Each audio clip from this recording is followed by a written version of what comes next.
Xotin, nimang turdimi? Nima? Ha, nimang borki, shu turdimi deyapman. Nima tushuntirib gapiring, nimani ma'lummasdan? Bu yerda yotibdi-ku nimang. Ana shu turdimi deyapman, ana. O'g'limmi? Ha, ana shu turdimi deyapman. Siz hayli uyda yotibdi. Bo'ldi, bor, chaqirib chiq. Hamshayanga borish kerak.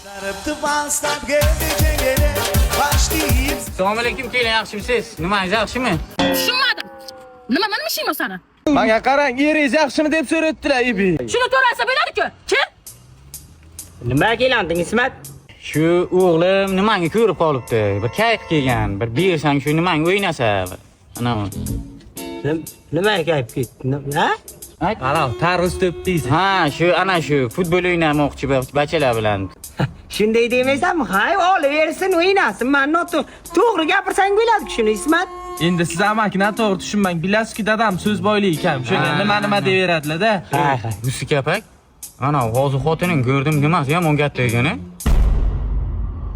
Tushunmadim. Nima deysan sen, Ismat?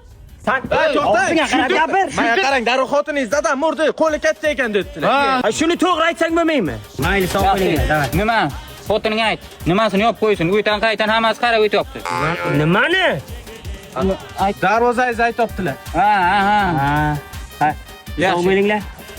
Shu Ismatni bir kun bittasi tilini qo'parib oladi-da.